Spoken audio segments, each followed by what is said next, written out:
fait, on peut venir piloter le e-commerce, le budget Google Ads du e-commerce de manière très dynamique. Et c'est comme ça que SEOs arrive à faire des très très gros scaling sur des périodes courtes, notamment la fin d'année. On a partagé un peu de contenu, mais sur notre site e-commerce, on avait fait une croissance vraiment exponentielle sur le mois de décembre grâce à cette méthode. Donc c'est ce qu'on met en place avec nos clients. Mais souvent, en fait, ce qu'on voit, c'est que la plupart des équipes n'ont aucune idée de quand augmenter les budgets et de comment le faire. Donc ça, il y a d'autres critères, bien évidemment. Mais ça, c'est une bonne base pour être sûr qu'on n'est pas en train d'envoyer du budget par les fenêtres, tout simplement. Salut, bienvenue sur ce nouvel épisode. Je suis ravi d'accueillir Jérémy, qui est mon associé sur SEOs. On va te parler de Google Ads dans ce podcast et surtout, on va te révéler des secrets de pas mal de e-commerce. On a fait 5 audits avec des e-commerce qui dépensent plus de 2 millions d'euros par an sur Google Ads. Il y a des erreurs qui reviennent tout le temps. On en a retrouvé 3 et à la fin, on te révèle un petit secret sur comment scaler ton e-commerce. Donc, je pense que tu vas apprendre pas mal de choses dans cet épisode. Prépare-toi, c'est un peu technique. On a fait des liens aussi vers d'autres vidéos pour que tu puisses aller encore plus loin. Et j'espère que ça va te plaire. Pense à laisser un like, un commentaire sous ce contenu. Si tu l'écoutes en format audio sur les plateformes Spotify, Apple Podcast, laisse-nous un avis, 5 étoiles, un petit commentaire. Franchement, ça fait plaisir et ça motive à faire d'autres podcasts, à avoir toujours des meilleurs invités. Et on se retrouve, du coup, bonne écoute pour le podcast. Bienvenue à nouveau sur le podcast. Je crois que c'est quoi ? C'est ton 3e épisode avec moi ? Effectivement, je suis en habitué maintenant. C'est clair, c'est l'habitué. Je pense que c'est le gars que j'ai le plus reçu sur le podcast. Après, c'est normal aussi. On m'a fait les remarques d'ailleurs sur les premiers épisodes qu'on a fait ensemble, genre en mode on a l'impression qu'on se connaissait pas. Donc je trouve ça cool qu'on va faire un 3e épisode ensemble. On va parler à nouveau de Google Ads, mais je pense que ça peut être cool aussi qu'on présente un peu qui on est et ce qu'on fait et tout. C'est vrai que je pense qu'on était un peu timide sur les premiers épisodes ensemble. Et donc du coup, avec Jérémy, on a monté SEOs, donc, qui est une agence Google Ads. Je pense que dans ce podcast, je vais pas mal intervenir. Ça va être un peu un échange et tout. On a monté SEOs et je trouverais ça cool si tu pouvais nous présenter, te présenter ou nous présenter. Carrément. Bah écoute, moi Jérémy du coup, donc déjà intervenu quelques fois sur ce beau podcast qui est e-commerçant. Donc effectivement, on a créé SEOs, donc qui est une agence Google Ads pour les sites e-commerce avec Pierre Baptiste, donc il y a 3 ans maintenant. Donc c'est vrai que ce qui est assez intéressant, c'est on a déjà fait 2 podcasts ensemble. Donc entre les 2 premières discussions et maintenant, il y a quand même beaucoup de choses qui ont évolué. Notre équipe a bien grandi. Donc maintenant, on est 7. On fait ce podcast à Barcelone d'ailleurs. On est en séminaire avec toute l'équipe en ce moment même, là, donc c'est très très sympa. Et pour vous donner une idée, en gros, on accompagne 45 sites e-commerce actuellement, donc dans l'optimisation et dans leur stratégie Google Ads, tout simplement. Comment générer plus de marge grâce à Google Ads. Et on investit, en ce moment, on est à peu près à 20 millions d'euros de budget Google Ads et d'investissement annuel pour eux. Donc on gère ce budget pour eux. Et voilà, on essaie de maximiser tout simplement leur rentabilité, leur ROI. Et on essaie aussi de progresser continuellement en faisant les tests et en partageant tout ce qu'on trouve via ce podcast, via la newsletter, via différents formats, LinkedIn également. Et voilà, ça se passe plutôt bien, donc on est très content. Ouais, en vrai c'est cool. Et ce qui est marrant, c'est que le premier podcast qu'on a fait ensemble, c'était le premier podcast du coup, le premier épisode de e-commerçon. C'était comment générer 20 000 euros de chiffre d'affaires sur son site avec Google Ads. Je l'avais oublié celui-là, ok, j'y avais pas pensé. Tu vois, okay. Et en fait, ce qui est ouf, c'est que du coup, pour vous donner une idée, l'année dernière, je crois qu'on a généré 67 millions à peu près pour nos clients. Affirmatif. Donc en fait, ce qui est marrant, c'est qu'en 2 ans, tu vois, genre les thématiques aussi des sujets qu'on a abordés et de comment l'agence a évolué, ça a pas mal évolué. C'est assez cool de voir ça. Ce qu'on va vous proposer dans cet épisode, c'est plutôt que de parler pure Google Ads technique, si ça vous voulez le voir en détail, on a la newsletter, on a la chaîne YouTube aussi sur laquelle vous regardez cet épisode. Vous pouvez aller voir, j'ai des playlists dédiées à Google Ads, à Google Tag Manager, à Google Analytics, qui sont vraiment des sujets très spécifiques de Google Ads. Ce qu'on aimerait, je pense, proposer dans cet épisode, c'est vraiment une sorte de retour d'expérience sur des audits qu'on a fait là dernièrement, des plutôt gros comptes. Est-ce que tu peux nous en dire un peu plus justement sur l'objectif de notre épisode du jour là ? En fait, ce qui s'est passé, c'est qu'on n'avait pas forcément prévu de faire ce podcast. Néanmoins, sur le début d'année, là on fait ça en mars 2024, sur le début d'année, on a audité, je dirais, 5-6 comptes avec des investissements importants. Donc entre 2 millions et 5 millions d'euros d'investissement sur la plateforme Google Ads. Par an à peu près. Par an, exactement, c'est ça, avec la saisonnalité qu'on connaît. Et en fait, on se rend compte que donc on rentre sur des projets de plus en plus ambitieux, avec de plus en plus forcément d'enjeux, de montants investis, des équipes également de plus en plus techniques, sharp et qualifiées dans leur domaine. Néanmoins, on se rend compte qu'il y a des erreurs qui reviennent fréquemment et qui leur coûtent énormément d'argent. C'est ce qu'on a vu du coup sur ces audits. Et on s'est dit, parce qu'au final, on fait les rendus d'audit, les restitutions, on dit quasiment les mêmes choses à chaque fois, plus ou moins. Pour nous, c'est acté, c'est ce qu'on fait sur tous nos clients. Mais ça n'a pas l'air d'être clair pour tout le monde, malgré le fait qu'on parle à des gars très qualifiés et excellents dans ce qu'ils font. Donc on s'est dit, on va partager les grandes erreurs qu'on a trouvées sur le début d'année. On va faire un format assez court, assez actionnable et vraiment très concret. L'objectif, c'est tout simplement maximiser chaque euro investi, enfin maximiser le ROI de chaque euro investi sur Google. Et en fait, ce qu'on se rend compte, c'est que dans ces audits, à la fin, on parle souvent de plusieurs centaines de milliers d'euros de marge nette, voire millions pour certains sur un an, à aller récupérer. En faisant quelques ajustements sur les campagnes, en ayant une lecture du compte peut-être un peu plus complète, un peu plus pragmatique. Et en fait, à la fin, ça fait toute la différence. C'est vrai que pour le coup, nous, chez Seos, pour vous donner un peu de contexte, on a une approche très e-commerce des choses. Parce que très tôt, en fait, dans la boîte, on s'est intéressé. En fait, on s'est dit, c'est cool d'être une agence, Google Ads, mais en réalité, vu qu'on fait beaucoup de e-commerce, on travaille que pour des sites e-commerce. En fait, la vérité, c'est que faire du Google Ads pour du e-commerce, c'est pas du tout la même chose que pour de la génération de leads. Et faire du Google Ads pour du e-commerce, quand tu sais pas ce que c'est d'avoir un site e-commerce, tu sais, les enjeux de marge qui sont quand même hyper importants, les enjeux de logistique. Tu vois, on avait, nous, sur notre propre site e-commerce, pour vous donner un ordre d'idée, ça fait à peu près 2 ans qu'il existe. On est passé l'année dernière le 1 million d'euros de chiffre d'affaires hors taxe sur le site, avec des marges avant achat de 40%. Google Ads, c'est le plus gros canal d'acquisition. La vérité, c'est que si demain Google Ads s'effondre, en fait, le site s'effondre. Et c'est le cas de la plupart des audits dont on va parler dans notre échange. Et c'est pour ça qu'on voulait faire cet échange. D'ailleurs, je crois qu'un des premiers sujets, c'est lié à Google Shopping et donc par extension aussi à Performance Max. Est-ce que tu veux nous parler un petit peu de cet enjeu sur je crois que c'est la répartition des investissements sur Shopping qui est un peu aléatoire parfois, quoi. Ouais, c'est exactement ça. C'est-à-dire que donc, les gros clients qu'on a audités, des marques assez connues d'ailleurs, souvent ont des catalogues produits assez vastes. Donc on parle de quelques milliers de produits jusqu'à quelques dizaines de milliers. Et en fait, de manière vraiment très simple, nous, on analyse les performances et la répartition des dépenses sur des groupes de produits. Et en fait, ce qu'on remarque souvent, c'est que ces répartitions ne sont pas du tout pertinentes. Les répartitions de l'investissement, des dépenses. En fait, de manière générale, on fait tourner un petit script sur le compte. Il analyse les performances sur différentes périodes. Donc on essaie aussi de comparer. On peut le faire sur du court, sur du moyen, sur du long, pour s'assurer que nos conclusions sont vraiment avérées. Et ce qu'on remarque de manière générale, en fait, c'est tout simplement qu'il n'y a pas assez d'investissement sur les best-sellers. Donc les produits qui ont des performances supérieures à la moyenne, donc souvent en termes de ROAS, peu importe la valeur de conversion qui remonte, la marge ou du chiffre d'affaires. Et en revanche, il y a beaucoup trop d'investissements sur des produits qui sont sous-performants. Ça vient d'un problème, je pense, dans un premier temps de lecture et de manque de ressources pour justement être capable de lire ces informations. Il y a peu de e-commerce en fait, qui vont prendre le temps d'aller dans les rapports de Google Ads. Déjà, c'est une fonctionnalité qui est peu utilisée et qui vont se poser sur, OK, concrètement, où part mon investissement ? Si j'essaie de faire des groupes de produits, quels qu'ils soient, qu'est-ce que ça donne en termes de performance ? Et en fait, en faisant des petits arbitrages comme ça sur la répartition des dépenses, et ben en fait, sur des gros investissements, sur des gros catalogues, à la fin, ça peut vraiment résulter en, encore une fois, beaucoup de marge brute, beaucoup de marge nette, en plus pour un investissement qui est stable.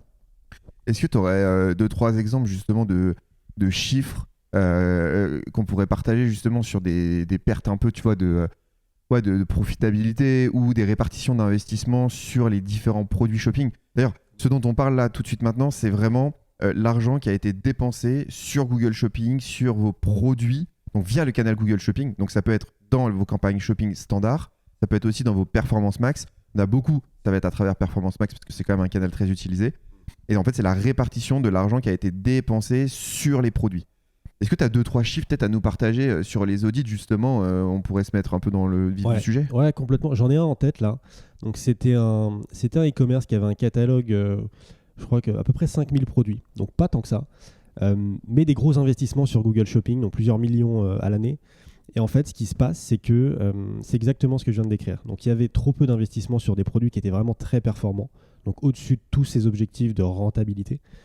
C'est quoi des ROAS à 10 en objectif dessus ? Exactement. Sur ce compte, je crois qu'effectivement, l'objectif, c'était 10 de ROAS plus ou moins. Il avait tout un groupe de best-sellers qu'on avait identifiés selon leurs critères qui représentait à peu près 30% de l'investissement global en shopping. Donc déjà, la première question qu'on leur a posée, c'est pourquoi vous ne mettez pas plus d'argent là-dessus? Parce que là, il n'y avait pas de problématique de stock ou de volume ou quoi que ce soit, vu que c'était leur marque à eux. Donc ça peut changer aussi. Mais là, Donc sur tout l'argent qui est investi sur shopping, il n'y a que 30% qui part sur les best-sellers. Exactement, qui avait vraiment des performances de l'ordre de 30 à 40% supérieures à la moyenne en termes de ROAS. Donc là, la première question qu'on leur a posée, c'est là, il y a vraiment beaucoup de marge à aller chercher. Les campagnes, en plus, étaient relativement peu optimisées, donc il y avait d'autres axes d'amélioration. Mais là, tout simplement, la première chose, c'est OK, si on passe de 30% de l'investissement sur ce groupe de produits, là, les best-sellers, on passe à 50%, qu'est-ce qui va se passer concrètement? Et en fait, en appliquant vraiment, en faisant des calculs tout bêtes, OK, ça va faire tant de chiffre d'affaires en plus, ça on peut le savoir avec le tracking qu'on avait dans Google Ads. Votre taux de marge moyen, c'est combien? Alors, je sais plus, je crois que c'était 30% à peu près sur ce compte. Et bien en fait, on a des calculs, OK, on peut estimer la marge qu'on va générer en plus sans changer l'investissement Google Ads, juste en modifiant la répartition. Évidemment, il y a toujours les rendements décroissants. Quand on va prendre plus de volume, le ROAS moyen risque de diminuer un petit peu. Donc ça, il faut faire des tests pour voir l'impact réel. Et même en prenant ça en compte, en fait, ce qu'on voyait, c'est qu'on pouvait vraiment gagner c'était des centaines de milliers d'euros de marge nette. Donc en enlevant le coût de Google de la marge brute sur l'année. Donc c'était vraiment énorme. Ça, c'était la première chose qu'on leur a dit. Pas assez d'invest sur vos best-sellers surperformants. Et deuxième chose, il y avait un second groupe de produits qui, pour le coup, avait des performances très, très inférieures à la moyenne, qui, lui, par contre, avait beaucoup trop d'investissement. Alors, de tête, je crois que c'était à peu près 40% de l'investissement qui partait sur ce groupe de produits qui avait, je crois, un ROAS qui était au moins 50% inférieur à la moyenne. Alors là, évidemment, il faut faire attention aux critères qu'on va définir pour justement les catégoriser dans ce groupe qui est un peu sous-performant. On avait fait attention à mettre des seuils de dépenses minimum, etc. Et des seuils de clics aussi. Exactement, seuil de clics en fonction du taux de conversion moyen sur le site. Mais fait est qu'on avait un gros groupe de produits qui aspiraient une grosse partie du budget et à la fin, ça générait que dalle. Donc on était largement déficitaire là-dessus. Et si, en fait, la reco est toute simple, si on réduit la part de l'investissement sur ce groupe de produits, qu'on le met sur le reste, parce qu'on va voir, il y a d'autres catégories après, et bien en fait, à la fin, c'est des centaines de milliers d'euros, des millions d'euros de marge supplémentaire pour un investissement qui est stable. Et ça, c'est juste de la lecture, de l'arbitrage de budget, parfois un peu de structure de campagne, mais il n'y a rien de chamanique. C'est vraiment simple à mettre en place. Parce que sachant que là, on s'est intéressé finalement à deux groupes qui sont, OK, les produits qui rapportent beaucoup d'argent selon nos objectifs, les produits qui nous coûtent de l'argent avec des niveaux de rentabilité qui sont assez faibles, mais il y a encore d'autres groupes en fait de catégories de produits. Je pense, tu sais, à ceux qui sont soit un peu moyens, c'est-à-dire que tu es un peu en dessous de tes objectifs, mais on peut pas considérer non plus qu'ils soient horribles en termes de performance. Et tu as un dernier groupe qui est pour moi terrible, c'est celui sur lequel tu diffuses pas, tu vois. Peut-être on peut en parler un peu aussi. C'est exactement ça. C'est-à-dire que ça, c'est le cas sur la majorité des e-commerce qui ont un catalogue qui fait au moins quelques milliers de produits. Alors quand c'est quelques dizaines de milliers, souvent c'est un carnage. C'est que 80-90% du catalogue ne reçoit pas d'impression. Donc on parle même pas de clic, on parle d'impression. Les produits ne sont tout simplement pas affichés. Donc là, c'est un manque à gagner souvent qui est énorme. Et alors, quand ça a été fait correctement et qu'on décide de ne plus afficher un produit parce que ses performances ont été mauvaises, pourquoi pas? Mais dans la majorité des cas, c'est pas ça. C'est juste que la structure et la stratégie actuelle de Google Ads n'ont pas permis à ces produits de s'exprimer et d'avoir leur chance, en fait. Et du coup, on a un chiffre d'affaires potentiel, une marge potentielle qui dort, qui n'est pas générée. Souvent, en plus, ça crée des problématiques de stock, de stockage, etc., qui coûtent de l'argent en e-commerce, bien évidemment. Donc souvent, en fait, c'est un des points également qu'on conseille à ces e-commerce, c'est qu'il va falloir prendre ça en compte dans la structure. On sait que Google fait du Pareto. Il va identifier les produits qui marchent bien et se concentrer là-dessus pour aller chercher de la performance. D'ailleurs, parfois, il va identifier des produits qui marchent bien, mais parfois, il va identifier des produits qui dépensent bien, mais qui ne marchent pas forcément bien. Il va commencer à dépenser comme un ouf sur des produits avec des performances qui sont pas fous non plus. C'est exactement ça. Donc là, en fait, c'est vraiment ça, c'est de la problématique de structure de compte. Donc avec les bons custom labels, on peut orienter l'algo sur tel groupe de produits. Après, effectivement, il y a toute la partie stratégie d'enchère pour les ordres de priorité, les best-sellers, etc. Mais ça, c'est catastrophique. C'est catastrophique parce que là, il y a vraiment beaucoup à aller chercher.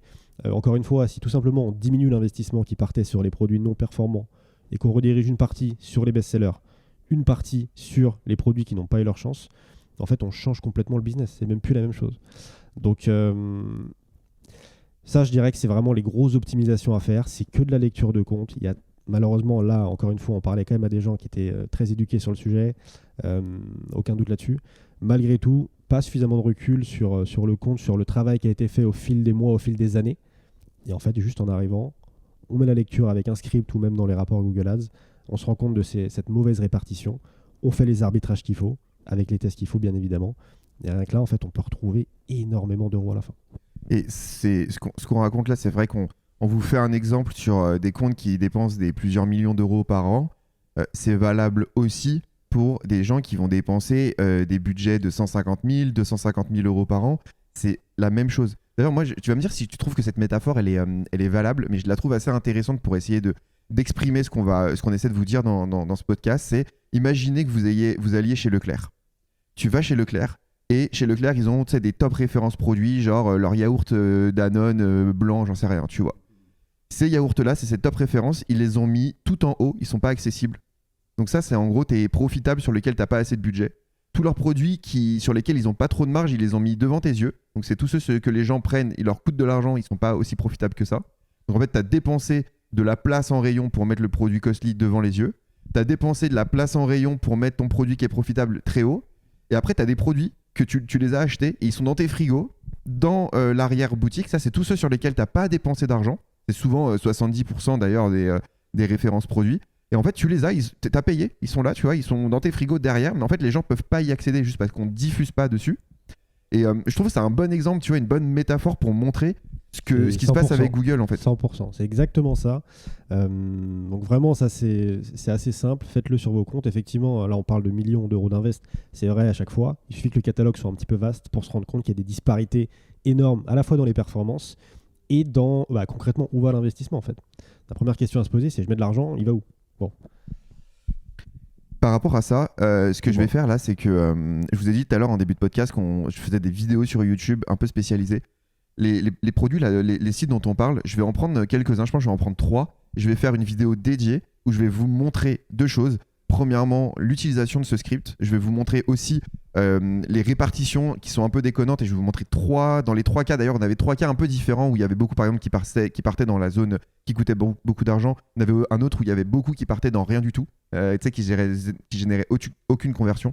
Et je vais vous faire aussi, du coup, un petit dashboard via Google Sheet où je vais vous faire des projections si on avait fait des modifications, tu sais, de budget. C'est-à-dire si on avait mis, au lieu des 30% dont on a parlé, on avait mis 50%, qu'est-ce qu'on aurait eu en impact, marge, etc. à la fin. Si vous êtes sur YouTube, je vous mets le lien de la vidéo quelque part autour de nos têtes là. Et si vous êtes sur Spotify, j'essaierai de la mettre dans la description aussi pour que vous puissiez aller la voir quand elle sera sortie. Je ferai ça, je pense, plus tard, tu vois. Mais je pense que ça peut être vraiment pas mal et je vais vous expliquer en détail comment le faire en moins de 10 minutes, quoi. Ce serait pas mal. Salut, c'est Pierre-Baptiste. J'interromps cette vidéo pour te parler de quelque chose qui va te plaire. Tu sais, mon métier, c'est de créer les meilleures stratégies sur Google Ads et aussi de faire grossir mon e-commerce en parallèle de ça. Et pour faire ça, je me renseigne énormément, je fais énormément de tests. Et du coup, déjà depuis quelques années maintenant, je publie beaucoup de contenu sur LinkedIn, sur tous les réseaux, etc. Et il y a un certain type de contenu qui n'a pas vraiment sa place sur tous ces réseaux-là. C'est des contenus ultra poussés qui te permettent d'aller beaucoup plus loin. C'est pour ça qu'il y a un peu plus d'1 an maintenant, j'ai créé une newsletter dans laquelle je partage chaque semaine des articles très poussés sur les meilleures tendances Google Ads, sur les hacks pour aller chercher plus de renta, sur les meilleures techniques pour aller prendre de la croissance, que ce soit sur Google Ads. Et je te partage aussi tous les tests que je mets en place sur mon e-commerce, des petits secrets dont personne ne parle pour optimiser ta logistique et un peu tous les aspects de ton business. Les retours sont unanimes. Je sais que c'est devenu un rendez-vous hebdo pour plusieurs milliers d'abonnés maintenant. Donc ça me ferait vraiment plaisir que tu puisses nous rejoindre. Le lien est dans la description du podcast, sous cette vidéo, sous cet épisode audio. Je te laisse t'abonner et on reprend la vidéo. Complètement, c'est un très bon point. Maintenant, concrètement, si là on a parlé un peu de la théorie, concrètement, du coup, on a fait ça comment? On a fait ça avec un script, donc Pierre-Baptiste vous présentera dans cette vidéo. Après, ça peut se faire de plein de manières, il n'y a pas de religion. Maintenant, en fait, on va revenir au sujet d'avant, il va falloir modifier la structure probablement. Okay, donc vraiment sans rentrer dans le détail, parce que ça dépend de chaque e-commerce, ça dépend de leurs objectifs, etc. C'est vraiment du sur-mesure à chaque fois.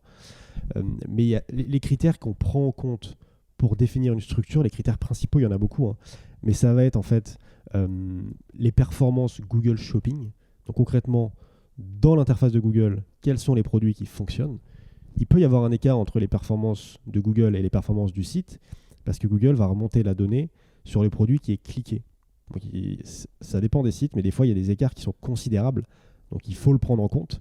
C'est pas parce qu'un produit est cliqué qu'il va être acheté et vice-versa. Donc, les performances shopping, c'est un premier critère. Souvent, on commence par regarder ça dans cette analyse. Performance shopping, le premier critère. Les performances réelles du e-commerce. Concrètement, qui est-ce qui est vendu sur le e-commerce? Ça, c'est un très bon point pour structurer un compte. Parce que là, on peut rarement se tromper. On diffuse notre investissement shopping et search, c'est pareil, sur des produits qui se vendent actuellement sur le site. Et on va venir faire évoluer cette diffusion en fonction de la saisonnalité, en fonction des promos, etc. Mais du coup, il y a toujours une cohérence entre les ventes actuelles du site et l'investissement en Google Ads. Ça, c'est pas mal. Et après, il y a différentes choses comme les niveaux de marge aussi, qui sont quand même à prendre en compte pour la définition de la structure. L'importance du pricing. Ça, c'est un point. C'est effectivement, si vous n'avez pas le bon prix sur Google Shopping, ça, c'est notamment vrai pour les revendeurs qui distribuent des marques qui ne possèdent pas.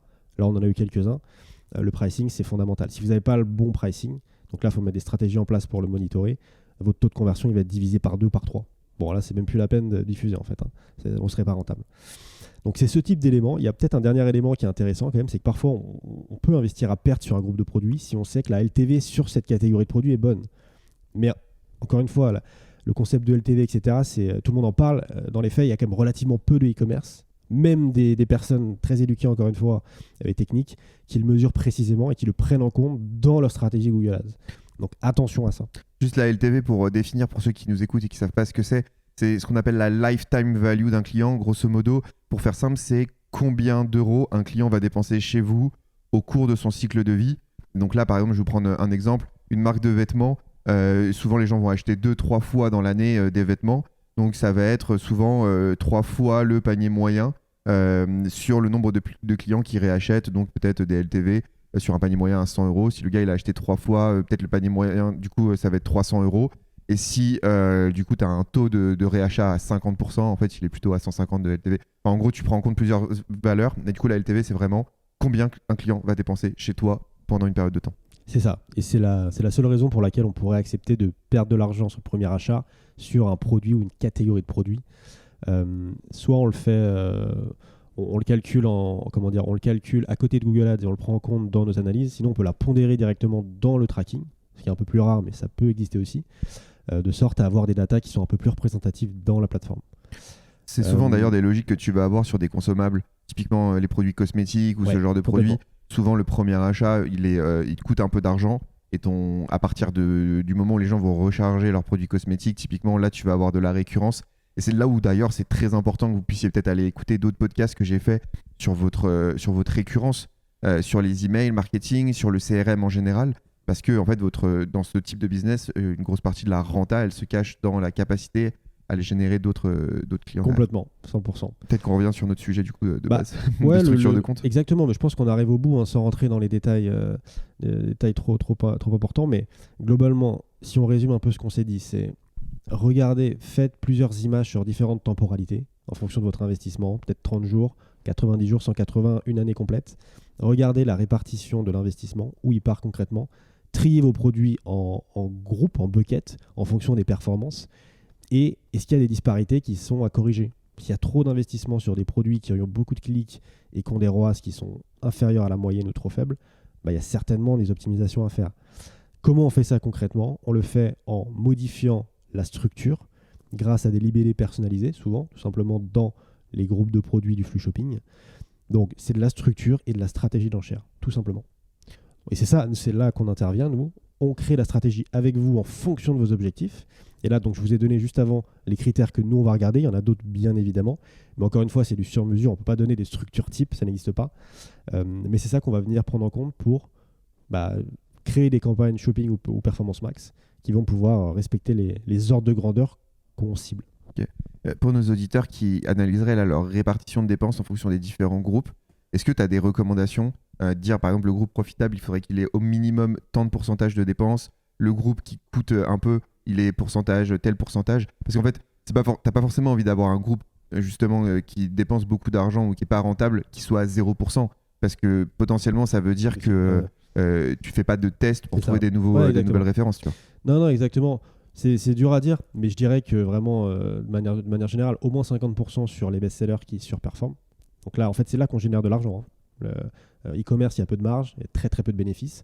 Donc en fait, les produits qui marchent bien, qui ont des résultats supérieurs à ce qu'on souhaite, on a envie vraiment de maximiser le volume dessus, maximiser les parts d'impression. Donc là, on va apprendre ce qu'il y a à apprendre. Ça peut monter de 50 à 90, ça dépend des clients. Mais toujours effectivement garder une part de budget pour tester les nouveaux produits. Donc là, potentiellement, encore une fois, 20-30%. Et après, on va venir découler. Il y aura toujours un groupe de produits sous-performants qui va découler des tests que la campagne justement de test est en train de faire. Néanmoins, il faut mesurer ce truc dans le temps, voir son évolution. Ça peut changer aussi d'une saison à l'autre ou d'une promotion à l'autre. Et garder en tête que il faut, en fonction des objectifs de marge que vous fixez sur Google Ads, faire en sorte que vos produits qui marchent bien atteignent ces objectifs et qu'une partie de la marge générée soit réinvestie sur du test. Ok, magnifique. Bon, j'espère qu'on vous a pas trop perdu. C'est un peu plus technique que d'habitude l'épisode en question. Même si au final c'est quand même beaucoup de bon sens, il y a une petite réflexion à mener. Allez voir la vidéo dont je vous ai parlé tout à l'heure, je vous la mettrai du coup comme je disais dans la description. Je pense que vous allez tout comprendre assez rapidement et surtout vous aurez du visuel et pas juste du vocal sur le sujet. Je te propose qu'on passe à notre deuxième sujet dont on avait parlé quand on a préparé un peu cet épisode. On voulait parler de tracking. En 2024, il y a quand même énormément de choses qui changent sur le tracking. On peut parler notamment des consent modes sur Google. On va parler aussi notamment de l'arrêt des cookies tiers. C'est quoi, toi, un peu les bonnes recommandations de tracking qu'on peut avoir sur le sujet ? Vraiment sans entrer dans le détail, parce que c'est vrai que ça peut être vite fatigant d'entendre du tracking à longueur de journée. Tu as fait une très bonne vidéo là-dessus d'ailleurs, sur GTM, etc. Donc peut-être commencer par ça. Mais voilà, c'est vraiment les classiques. C'est effectivement, il nous faut le suivi. Enfin, déjà, il faut un tracking Google Ads, pas Analytics. Bon, là, sur les audits qu'on a fait, heureusement, c'était du Google Ads. Mais ce qu'on se rend compte, c'est qu'en fait, même sur des clients qui investissent des millions d'euros par an, vraiment, les bonnes pratiques ne sont pas là. Donc, le suivi avancé, le consent mode, effectivement, bien paramétré, donc V2 en mode avancé, le suivi des nouveaux clients, potentiellement, c'est intéressant. Et surtout, donc en fait, ça, on s'assure déjà que on envoie le plus de données possible à Google et surtout la meilleure qualité possible. Encore une fois, tu le dis tout le temps, si on envoie de la merde en entrée, on a de la merde en sortie. Donc comment on fait pour une très bonne qualité de données et surtout en quantité? Vu que là, avec toutes les nouvelles réglementations de 2024, Google prend un petit peu cher sur les audiences, etc. Ça réduit un petit peu l'input. Comment on fait pour l'augmenter ou le sécuriser à minimum? Ce qui est important effectivement sur le tracking, juste pour bien... En fait, tout le monde en parle, mais j'ai l'impression que tout le monde ne comprend pas exactement quels sont les vrais objectifs du tracking. J'aimerais juste refaire un petit point sur c'est quoi les objectifs du tracking. Il y a deux choses. Il y a le premier point qui était le point historique qui est encore vrai aujourd'hui, mais qui est de moins en moins vrai, qui est de remonter dans la plateforme Google les données chiffrées de votre chiffre d'affaires et des ventes que chaque campagne a réalisées pour que vous puissiez optimiser vos campagnes. Donc ça, c'est l'objectif numéro 1. Cette donnée, elle est de moins en moins vraie et liée à votre e-commerce. C'est-à-dire que je pense qu'il y a 4-5 ans, grosso modo, tu pouvais faire le lien. Une vente Google Ads, elle remontait dans ton site e-commerce. Tu pouvais retrouver quelle vente c'était assez simplement. Aujourd'hui, avec le RGPD, les différents modèles de consentement, avec les bloqueurs de cookies, avec les modèles d'attribution qui sont de plus en plus complexes, les parcours d'achat qui se complexifient, enfin tous ces sujets, ce que vous allez voir dans Google Ads, c'est plus la réalité totale de votre site e-commerce. Mais par contre, c'est des indicateurs pour piloter vos campagnes et toutes choses étant égales par ailleurs, si vous comparez Google Ads en mars avec les données Google Ads en avril, en fait, vous avez deux éléments de comparaison qui sont sur la même base. Donc, vous pouvez utiliser ça. Là où ça deviendra compliqué, c'est quand vous allez comparer Google Ads avec votre e-commerce parce que vous comparez du coup des torchons et des serviettes, c'est pas exactement la même chose. Ça, c'est le premier objectif, piloter Google Ads. Le deuxième objectif, et qui est souvent oublié, c'est nourrir l'algorithme. Il ne faut pas oublier que l'indicateur principal que va prendre l'algo de Google, et d'autant plus si vous utilisez des performances max, c'est la qualité de votre tracking. C'est le seul truc qui nourrit au maximum l'algo, c'est 90% du boulot, c'est votre tracking. Donc un mauvais tracking, si vous avez des Pmax, vous êtes sûr que vous dépensez de l'argent n'importe comment. Ou en tout cas, que Google n'apprend pas bien de qui sont vos clients. Donc travaillez bien votre tracking sur les éléments dont on a parlé un petit peu. Il y a d'abord la qualité de votre tracking, il y a la fiabilité de votre tracking. Dans la qualité du tracking, il y a la qualité de la valeur dont on a parlé, le suivi avancé des conversions, le suivi des nouveaux clients. La valeur, est-ce qu'on remonte du CA hors taxe, de la marge hors taxe? Qu'est-ce qui est le plus pertinent pour nous? Ça, on peut en parler ensemble si vous le voulez. Et après, il y a la fiabilité, c'est est-ce que mon tracking il se déclenche sur les bons événements? Est-ce qu'il se déclenche avec quel pourcentage de taux d'acceptation sur le RGPD, etc., etc. Donc, il y a les deux éléments, qualité et fiabilité. Complètement. Et du coup, ce qu'on se rend compte, c'est que même sur des comptes à plusieurs millions d'invests, c'est rarement parfait en fait. Même très rarement parfait.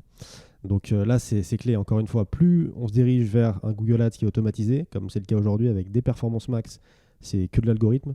Des stratégies d'enchères intelligentes, pareil, c'est que de l'algorithme. Le tracking, c'est vraiment le truc le plus important. C'est un petit peu chiant à faire au début. Une fois que c'est fait en théorie, on n'y touche plus pour un petit moment. Donc vraiment, passez du temps, creusez-vous la tête. Nous, en fait, souvent, évidemment, toutes les bonnes pratiques sur le suivi avancé, etc., bon, ça, faut le faire, il n'y a pas trop de questions. Après, les questions qui sont intéressantes à se poser aussi, c'est OK, e-commerce, on a des marges faibles. On a des catalogues produits qui peuvent être très vastes, avec des pourcentages de marge qui peuvent varier en fonction des catégories, en fonction des marques, en fonction des produits même. Est-ce que c'est intéressant déjà en valeur de arrêter d'envoyer du chiffre d'affaires? Bon, TTC, ça c'est évident, mais même chiffre d'affaires hors taxe, on peut le remplacer par de la marge hors taxe. Déjà, ça souvent, on se rend compte que c'est un énorme uplift sur les performances d'un compte. Surtout si vous avez un catalogue produit qui est vaste et que vous avez une grosse variance autour du niveau de marge moyen sur vos commandes. Donc ça déjà, c'est un hack. Quand on le met en place sur un client dans ce cas, le Google Ads en général, il explose, quoi. Ça, c'est très bien. Ça, c'est le premier point, les marges. Après, ce qui est intéressant, c'est toute la partie nouveaux clients. On peut configurer le suivi, alors ils appellent ça, je crois, le rapport sur l'acquisition des nouveaux clients, Google. Ça, c'est un bon point. On peut le mettre dans le tracking actuel. Nous, ce qu'on fait sur certains clients quand c'est problématique, c'est qu'on vient créer plusieurs balises. On a des balises qui font du chiffre d'affaires, des balises qui font de la marge, et on a des balises en fait qui, en déclencheur, ont ce petit paramètre qui permet d'identifier les nouveaux clients. Comme ça, on est sûr d'avoir 100% de la donnée sur les nouveaux clients, ce qui n'est pas forcément le cas en se servant du rapport sur l'acquisition. Sur les performances max, il y a toujours un petit flou artistique qui est voulu, je pense. Et du coup, en fait, c'est là, nous, qu'on peut créer beaucoup de valeur. C'est, en plus des bonnes pratiques, on va venir vous conseiller sur quel est le tracking optimal en fonction de chacune de vos catégories de produits. On a des clients pour qui on a différents trackings en fonction des catégories de produits et surtout de vos objectifs en e-commerce, j'ai envie de dire. Ouais, le tracking, c'est à la fois très simple et très compliqué parce que vous avez les bonnes pratiques, ce que vous devez mettre en place. Et là, je vous mettrai la vidéo là, de 42 minutes sur le sujet où je vous détaille étape par étape comment on crée un tracking. Je vous montre dans GTM et franchement, c'est quand même pas sorcier pour avoir un tracking vraiment assez haut de gamme. Et une fois que ça s'est mis en place, après, il y a la stratégie concrète de comment on structure notre réflexion autour du tracking pour nourrir au mieux chacune des campagnes individuellement en fonction des objectifs de chacune de ces campagnes. C'est exactement ça. En fait, il faut orienter l'algorithme là où on veut qu'il aille. Comment on fait ça? Et du coup, c'est là qu'on peut aider. Ok, magnifique. On va pas rester plus longtemps sur le tracking. Je pense qu'on a fait un bon tour. Je te propose qu'on parle d'un dernier sujet. Ça, c'est le petit sujet que personne n'aime trop en e-commerce, tu sais. Google Search. Sur le sujet, nous, on a quand même commencé à bosser un peu plus sur Google Search, étonnamment. J'avoue, sur les différents contenus qu'on publie, on parle beaucoup de shopping et tout, qui reste évidemment le canal numéro 1 en e-commerce sur Google. Mais Search reprend du poil de la bête, un petit peu. Je crois que c'est exactement ça. C'est-à-dire qu'en fait, il s'est passé un truc marrant. C'est que PMax est sorti il y a 2 ans maintenant. Il y a eu un engouement autour de ça qui était énorme. Beaucoup de gens, du coup, ont adopté le produit. Ils ont mis un petit peu de temps, mais ils ont fini par l'adopter. Et du coup, on a beaucoup de gros annonceurs qui commencent à migrer intégralement leur structure sur des PMax avec tous les éléments. Donc, ça diffuse sur tous les leviers en plus de shopping.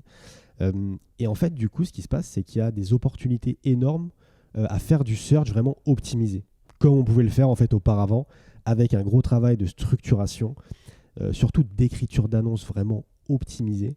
Et on va créer un processus pour améliorer continuellement ces annonces en fonction de la performance de chacun des titres, chacune des descriptions. Ce qu'on ne peut pas faire en PMax, ou ce qu'on peut faire très difficilement. Donc en fait, plus dans une industrie, il y a une adoption importante des campagnes, des nouvelles campagnes, on va dire, de PMax, etc., plus en fait c'est facile de prendre des parts de marché en search. Donc ça, on l'a vu dans différentes industries. Et du coup, en fait, on s'est remis à bosser les search limite comme en 2015. J'en rajoute un peu, hein, c'est pas ça, mais en tout cas, ce qu'on voit, c'est qu'on va chercher à maximiser le CTR, on va chercher à maximiser les euros générés par impression, qui est la métrique clé pour juger la pertinence d'une annonce. Et en fait, du coup, on arrive à scale des comptes, débloquer des comptes quand on a saturé le shopping grâce à du search. Et en fait, ce qui se passe qui est assez marrant, Or, Google a supprimé récemment ce rapport, c'est dommage, c'était l'attribution dans Google Ads. On pouvait comparer différents modèles d'attribution, et notamment, nous, ce qui nous intéresse, c'était le first click, donc premier clic. On va attribuer la vente à la campagne qui a vraiment fait découvrir le site à l'utilisateur. Et on venait le comparer au modèle standard, du coup, qu'il faut utiliser le data-driven, basé sur la donnée. Et en fait, on a remarqué un truc sur quasiment tous les comptes, c'était que les campagnes search étaient bien meilleures en first click qu'en data-driven. Et les PMax, c'était l'inverse souvent. Donc en fait, ce qui se passe un truc, c'est que quand on veut scale un compte, quand on veut développer ses ventes, trouver des nouveaux clients, prendre des parts de marché, ce qui est souvent le sujet quand même, et ben en fait, search, c'est un excellent levier. C'est un excellent levier qui en plus, qui est sous-représenté, on pourrait dire, ou sous-évalué dans la plateforme de Google, dans les ROAS, dans les CPA qu'on voit, alors que dans les faits, il participe bien plus à l'acquisition de nouveaux clients. Ouais, et en fait, alors ce rapport n'existe plus. Google l'a enlevé, j'imagine, malencontreusement, même si on a quand même quelques doutes. En réalité, le modèle d'attribution dont parlait Jérémy, basé sur la donnée, c'est un modèle d'attribution qui a tendance à surfavoriser Performance Max 100%. Dans la manière dont il attribue les conversions. Donc c'est pour ça que c'est aussi important de prendre du recul. Attention, les intérêts de Google sont parfois pas tellement les vôtres. Et donc, n'hésitez pas à prendre du recul sur ce que vous voyez dans la plateforme. Un point que j'aimerais aussi noter sur Search, alors là, ça va être un petit peu technique, mais je pense que ça vaut le coup d'en parler, c'est que lorsque vous faites des sélections de mots-clés avec des types de correspondance en exact, les campagnes Search auront la priorité sur Performance Max pour ces mêmes niveaux de mots-clés. Ce qui fait que vous allez pouvoir vraiment contrôler le message qui va apparaître sur Search sur ces mots-clés-là. Et donc, vous allez pouvoir maîtriser encore mieux le message et du coup aussi limiter la dépense de Performance Max sur ces mots-clés-là. Et donc, potentiellement, pousser vos Performance Max à faire plus de shopping ou plus des autres canaux qui ont un intérêt parce que vous avez une maîtrise de vos mots-clés derrière. 100%. Et dans tous les cas, en fait, vous avez intérêt à plus bosser les search que les PMax dans le sens où il y a de grandes chances qu'elles aient des meilleurs taux de clic. Donc, sur les mots-clés qui vous intéressent, sur les mots-clés stratégiques, votre but, c'est maximiser dans un premier temps les parts d'impression, puis maximiser le CTR pour prendre plus de parts du gâteau, tout simplement. Et en fait, ce qu'on a vu sur tous les comptes qu'on a audités, là, les comptes importants, j'en ai vu aucun. Il n'y en avait vraiment aucun qui avait travaillé ses annonces dans l'année, en fait. Donc, en fait, ce qui se passe en search, et c'est pareil sur le flux shopping souvent, c'est que ça a été fait il y a 3 ans par un freelance sous-payé. Et en fait, à la fin, ce qui se passe, c'est qu'on a des annonces qui sont vraiment...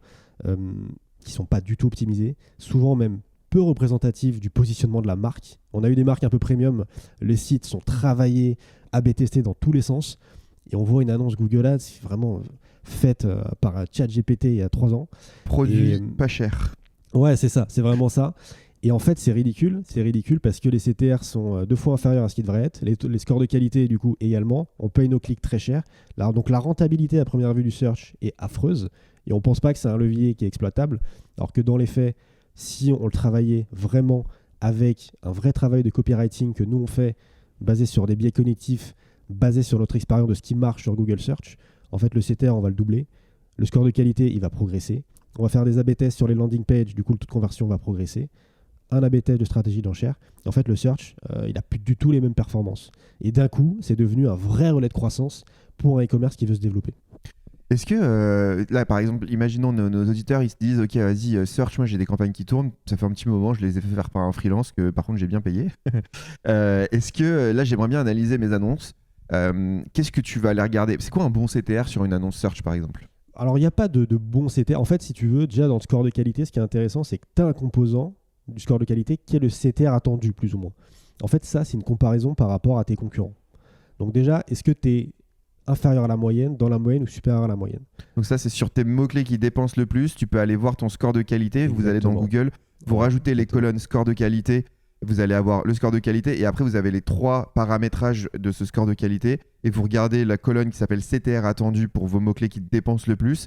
Et du coup, il y a 3 possibilités. C'est soit vous êtes inférieur à la moyenne, dans la moyenne ou au-dessus de la moyenne.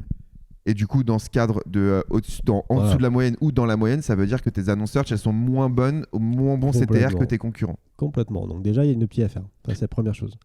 Et ensuite, ce qu'il faut regarder, ce qui est intéressant, c'est En fait, concrètement, hein, là, je me mets dans la peau d'un annonceur. Moi, je lui conseille d'ouvrir sa campagne search avec le plus d'investissement. Il ouvre le groupe d'annonces qui a le plus d'investissement sur 1 an, par exemple, et il va aller regarder l'annonce qui a le plus de dépenses. Il y a plusieurs choses à regarder. S'il a plusieurs annonces, la première chose, c'est peut-être faut faire du tri. Donc là, la métrique vraiment clé là-dessus, c'est une colonne personnalisée, du coup, elle n'est pas disponible par défaut. C'est euros par impression. Donc ça, en fait, pourquoi c'est intéressant? C'est intéressant parce que ça va venir pondérer absolument tout ce qu'il y a à savoir. C'est-à-dire ça va pondérer le taux de clic, et ça va pondérer le taux de conversion et le panier moyen. Donc en fait, on globalise la performance globale. C'est très bête de phrase, mais c'est ça l'idée. C'est-à-dire qu'on va venir prendre tout en compte et on va venir vraiment se dire, ok, cette annonce, elle est à la fois attractive, mais également elle convertit. Donc ça, c'est intéressant pour les comparer. Ensuite, ce qui est intéressant, c'est il y a un petit détail, il y a une petite interface qui s'appelle voir les détails de l'annonce ou voir les détails de l'élément. Et en fait, on peut venir voir quels sont les titres et descriptions qui prennent le plus d'impressions. Et Google nous met une indication sur les performances. Est-ce que c'est excellent, donc au-dessus de la moyenne? Est-ce que c'est bon? Est-ce que c'est nul, en gros? Et là, en fait, ce qu'il faut faire, le process que nous, on utilise, c'est tout simplement, on va venir cycler les annonces. On va prendre les éléments les plus performants, les meilleurs titres, les meilleures descriptions, et on va venir créer des nouvelles annonces avec des variantes de ces éléments surperformants. Et on remplace au fur et à mesure ce qui ne marche pas, de sorte à ce que notre annonce ait le plus d'éléments possibles qui soient surperformants, et qu'en fait, là, on a des CTR à la fin qui sont largement au-dessus des concurrents, des CPC inférieurs, et encore une fois, on peut servir du search pour faire de la croissance. Souvent, moi, ce que j'ai tendance à dire, et tu vas peut-être me reprendre sur ça, c'est sur des mots-clés de type expression ou avec des correspondances en expression, des correspondances en mots-clés. Regardez, avoir une annonce avec un CTR qui est en dessous de 13-15%, c'est quand même, tu vois, il faut qu'il y ait une petite lumière qui s'allume, qui se dise peut-être, il y a 2-3 trucs à aller optimiser, quoi. Ouais, carrément. Après, encore une fois, ça dépend vraiment du type de mots-clés et de l'industrie. Mais oui, c'est des bons ordres de grandeur. Et vraiment, encore une fois, regardez le CTR, où vous êtes par rapport aux concurrents. Ça, c'est quand même le meilleur indicateur. Et après, faites des tests au fur et à mesure pour prendre des points de CTR. Un test tout simple là, qu'on fait à chaque fois maintenant, c'est on crée du coup une annonce qui est optimisée d'un point de vue copywriting. En fait, on la duplique. Une des annonces, on bloque certains titres et certaines descriptions en position 1. Et dans l'autre annonce, on met exactement les mêmes éléments, mais on ne met aucun blocage. Souvent, ce qu'on se rend compte, c'est sur l'annonce sans aucun blocage, on a un meilleur taux de clic. Néanmoins, parfois, le ROAS est un petit peu inférieur. Donc, encore une fois, il faut pondérer avec l'euro par impression. Et en fonction de vos objectifs, est-ce que c'est de la croissance, est-ce que c'est de la renta, on va venir favoriser telle ou telle annonce. Est-ce qu'on se fait un petit résumé de search là, parce que les gens, on les a peut-être perdus avec cette partie-là? Ouais, complètement. En gros, le résumé, c'est quoi? C'est tout le monde passe du temps sur Pmax, sur Demand Gen, toutes les campagnes automatiques qui font, surtout Pmax, font du search de manière dynamique, de la DSA, en prenant vos éléments textuels sur lesquels vous avez relativement peu de contrôle. D'ailleurs, la diffusion search, vous n'aurez pas de contrôle dessus sur des Pmax. Donc en fait, ce qui se passe, c'est qu'il y a un flou artistique, ou plutôt il y a une opportunité à aller chercher sur du search très optimisé.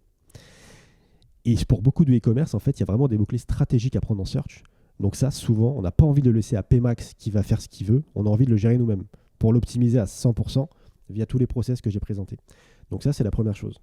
Deuxième chose, search est sous-évalué par rapport à ses performances réelles sur de la prospection, de la découverte, ce qui nous intéresse le plus avec Google Ads, versus un performance max.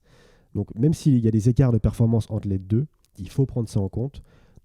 De combien est l'écart? Aujourd'hui, c'est un peu plus chiant à savoir, mais d'expérience, on était facilement à moins 20 jusqu'à moins 50% de ROAS sur du search. Donc, c'est quand même énorme. Donc, search est un excellent relais de croissance quand vous avez déjà des dépenses shopping qui sont optimisées, ce qui est rarement le cas, mais c'est un excellent relais de croissance pour faire de la découverte. Et enfin, voilà, les différentes métriques dont j'ai parlé, euros par impression, après évidemment CTR, taux de conv, ROAS, et le petit process pour aller travaillez vos annonces continuellement, vous le faites tous les 2-3 mois, de sorte à ce qu'à la fin, on ait une annonce qui soit 100% optimisée à votre persona sur ce groupe de mots-clés. Magnifique. Et écoutez, pour vérifier si vos annonces elles sont bien écrites, je vous invite à aller voir sur la vidéo, je vous mettrai aussi un petit truc dans la description. J'ai fait une vidéo sur comment utiliser les biais cognitifs pour écrire ces annonces search. Ça dure 20 minutes et je pense que vous allez investir un peu de temps derrière, vous allez avoir déjà des meilleures annonces que vos concurrents. Allez voir ça, je trouve que elle est pas mal cette vidéo. Après, je m'auto-congratule un peu, mais elle est pas mal, je pense. Écoute, je pense qu'on a vu les 3 gros points qu'on voulait voir dans le podcast. Il y avait des points un peu complémentaires, type budget, définition des budgets, toute la fidélisation. Tu veux nous en parler un petit peu ? On peut le faire très rapidement. En gros, ce qu'on se rend compte, c'est sur ce type de client, évidemment, il y a les erreurs dont on a parlé. Mais en fait, surtout, il n'y a pas de procès de gestion des budgets.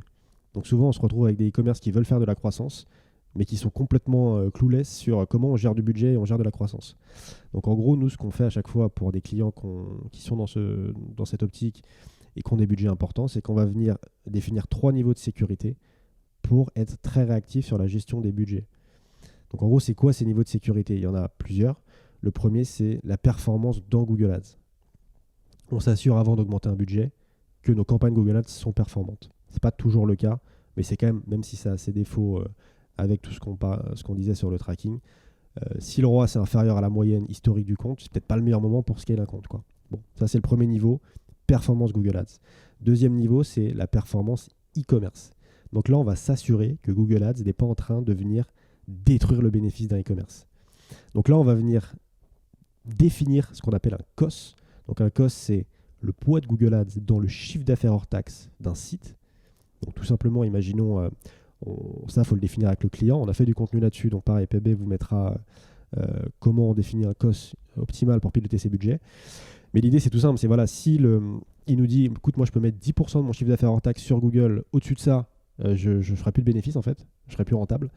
Et ben en fait, on va venir s'assurer sur des différentes temporalités, mais souvent, on le fait sur des périodes assez courtes, les derniers jours, qu'on est bon en termes de COS. Ok, les performances Google Ads sont bonnes. Est-ce que le poids de Google Ads dans le chiffre d'affaires actuel du site est cohérent avec notre structure de coûts et nos niveaux de marge ? Comme ça, on s'assure qu'on n'est pas en train de scale un budget parce que les performances Google Ads sont bonnes, mais à côté de ça, le e-commerce se porte très mal. Donc là, malheureusement, si on fait ça, on va démolir la marge nette, le bénéfice du e-commerce. Donc ça, c'est le deuxième niveau de sécurité. Et le dernier niveau de sécurité, c'est OK, Google Ads se porte bien, le e-commerce se porte bien. Est-ce que le e-commerce se porte bien en prospection ou en fidélisation ? Donc là, on va s'assurer que le chiffre d'affaires qui est généré actuellement sur le site, il provient bien de nouveaux clients. Et il n'est pas en train de provenir d'une action de fidélité qu'ils ont mis en place sur leur base email qui va venir complètement fausser les stats. Tu vois. Si le dimanche, il y a un pic de chiffre d'affaires, on fait plus 100% de chiffre d'affaires, et que ça vient de clients existants, de clients fidèles, on n'a peut-être pas envie de scaler les budgets dès le lendemain en pensant que c'est le e-commerce qui se porte bien, parce que la prospection, l'acquisition de nouveaux clients, en fait, est normale. Et en fait, quand on a défini tous ces process, on a défini des chiffres à chaque fois, et ben en fait, on peut venir piloter le e-commerce, le budget Google Ads du e-commerce de manière très dynamique. Et c'est comme ça que SEOs arrive à faire des très très gros scaling sur des périodes courtes, notamment la fin d'année. On a partagé un peu de contenu, mais sur notre site e-commerce, on avait fait une croissance vraiment exponentielle sur le mois de décembre grâce à cette méthode. Donc c'est ce qu'on met en place avec nos clients. Mais souvent, en fait, ce qu'on voit, c'est que la plupart des équipes n'ont aucune idée de quand augmenter les budgets, de comment le faire. Donc ça, il y a d'autres critères, bien évidemment. Mais ça, c'est une bonne base pour être sûr qu'on n'est pas en train d'envoyer du budget par les fenêtres, tout simplement. Donc typiquement, si vous avez un rendez-vous avec moi ou une de vos agences et que vous lui dites tant que j'ai un ROAS de temps, je peux scaler, je peux augmenter les budgets, c'est pas une bonne métrique pour scaler votre business. Complètement, ça suffit pas. C'est une partie de l'équation. Et alors, le ROAS, on pourrait faire un podcast entier dessus, mais parce qu'il y a de la marque, il y a du remarketing, il y a du client existant sur Google Ads, malheureusement. Mais effectivement, même si le compte est bien paramétré, ça suffit pas. On peut pas se baser que sur Google Ads en 2024, c'est pas possible. Ok, magnifique. J'ai l'impression qu'on a fait un bon tour. Est-ce que tu voudrais rajouter des choses ou terminer, je sais pas, tu as 2-3 contenus peut-être que tu voudrais partager avec nos auditeurs qui pourraient regarder s'ils veulent approfondir ce dont on a parlé ? Ouais, carrément. Moi, de toute façon, c'est très simple. C'est la newsletter e-commerçons, là qui est quand même la base, et les comptes LinkedIn de Pierre-Baptiste et Jérémy. Franchement, avec ça, vous aurez accès à tout le reste. C'est un peu la porte d'entrée sur tous nos autres contenus. Ouais. Donc, je pense que c'est déjà un très bon début. Magnifique. Merci beaucoup, Jérémy, de nous avoir fait cet épisode. On a essayé de faire un truc efficace et un peu plus court que d'habitude. Et donc, vas-y, on se retrouve sur les réseaux. Merci à toi. Ciao. Salut.